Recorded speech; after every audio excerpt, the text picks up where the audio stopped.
पहिल्यांदा मंगल स्नान घातल्या गेलं. नानी नाणी नानी नाणी नानी नाणी त्या निर्मळाचे नाणी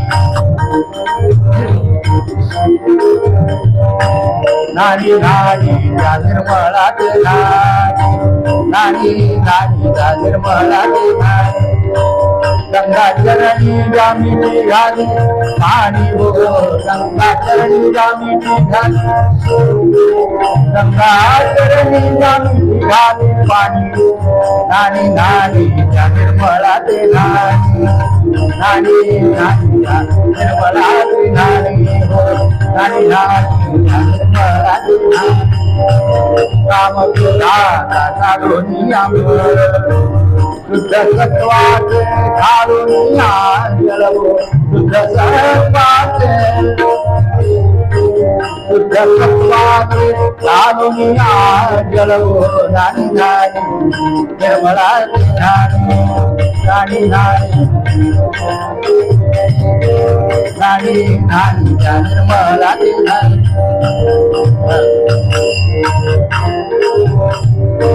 दृष्ट होईल म्हणून लावी गाल गोट दृष्ट होईल म्हणून लावी गाल गोट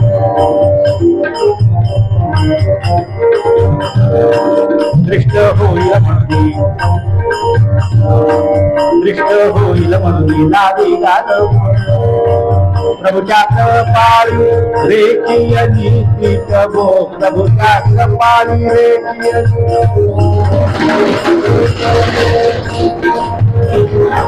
प्रभुच्या कपाळी रेखीयनी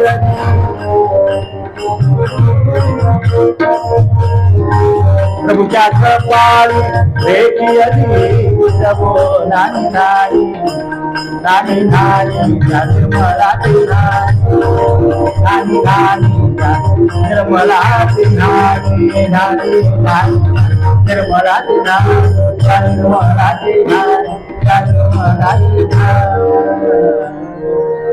पुत्रावण करीत भूप परम कौतुके पुत्रावण करीत भूप पुत्रावण करीत भूप परम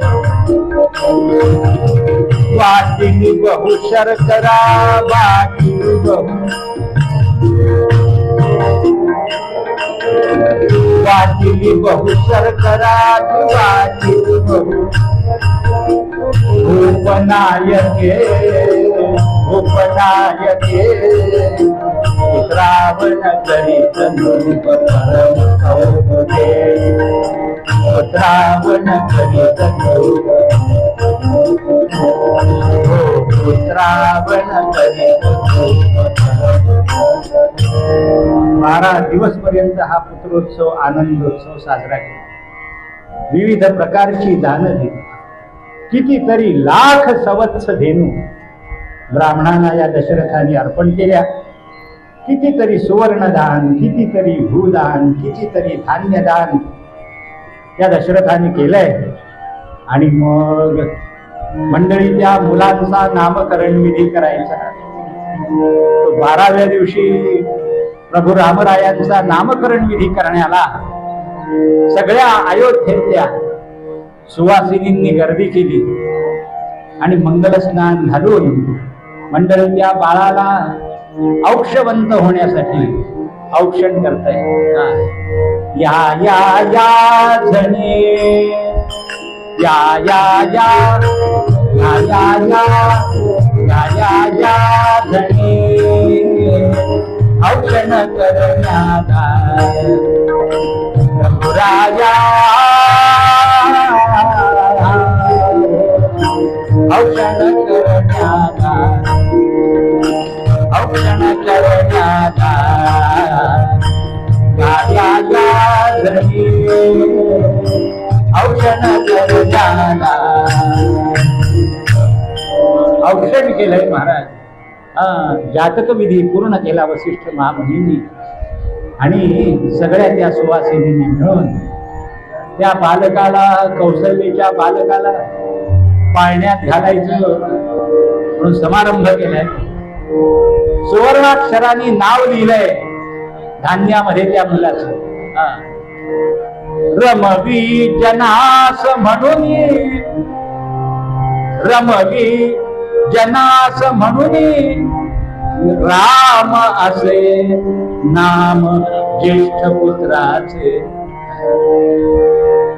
रमंते इति रामः, सगळ्यांना रमवणारा तो, सगळ्यांना आनंद देणारा तो, म्हणून त्याचं राम असं नाव ठेवलंय.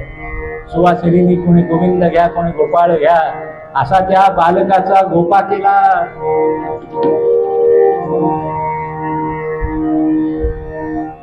श्रीराम जय राम जय जय राम, श्रीराम जय राम जय जय राम, श्रीराम जय राम जय जय राम, श्रीराम जय जय राम. आणि त्या बालकाला पाळण्यात घातलंय महाराज. कानात नाव सांगितलं श्रीरामचं आणि पाळण्यात घालून त्या पर्यंत गायला लागल्या.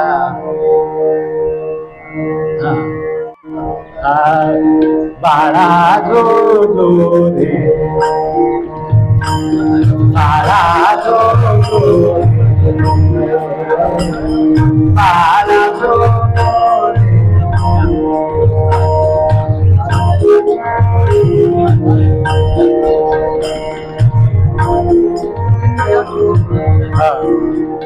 कोणी गोविंद घ्या, कोणी गोपाल, कोणी गोविंद घ्या, कोणी गोविंद घ्या, कोणी गोपाल घ्या,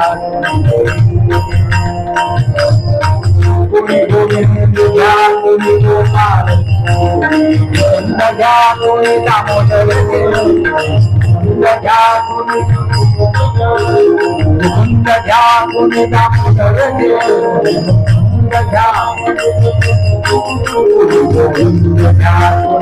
गोपाल, गोविंद घ्या, गोपाल, कोणी गोपाल घ्या. माझं सांगणं लवकर लवकर चाललंय का? पाळण्यात घातलंय आणि पाळणे म्हणायला बाळा जो जो दे फुल भूषणा जगत भूषणा, बाळा जो जो दे, बाळा जो जो दे, बाळा जो जो रे, मित्राकरी बाळा शयना रामा लक्ष्मणा बारा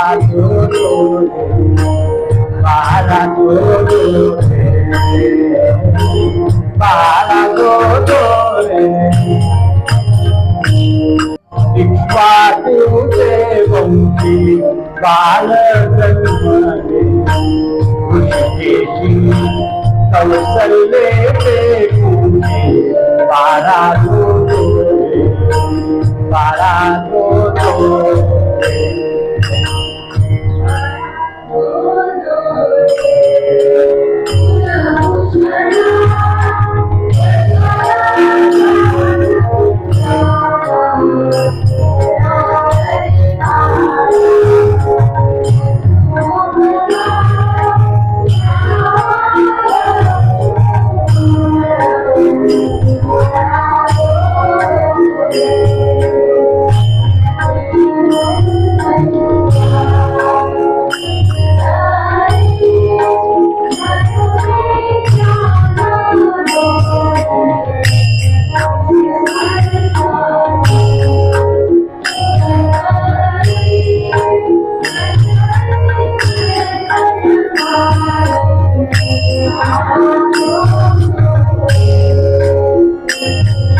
गावाल्यानो कसं वाटलं? रामनवमीचा उत्सव बरं वाटलो मा. ऐकलास मा? पाळणे ऐकलास? तुम्ही तुमच्या चेडवाच्या झेलाच्या बारशाक जे पाळणे म्हटलास पैतेच पाळणे. आता प्रभू रामचंद्राच्या पाळणे तुम्ही ऐकलात, कसे वाटले ते? पैता चेडू येता त्याचा पण आम्ही बारसो केलो, नाव ठेवले होते का काय मैत्रेयी, समजला? म्हणजे तुमका आवडलोच असतलो. रामनवमी जन्मोत्सव. मग या माझ्या चॅनलाक काय करा, सबस्क्राईब करा, बेल आयकॉन दाबा आणि माझे विचार काय पटलेत, मी दाखवलेला आवडला तर लाईक करा आणि आपले कमेंट्स लिहा, आपले विचार मांडा, आपला मनोगत लिहा दिवसात मा आणि शेअर करा तुमच्या मित्रपरिवाराक, विसरा नको. चला इतक्याच, भेटाय मगे पुढच्या भागात, पुढच्या ब्लॉगमध्ये.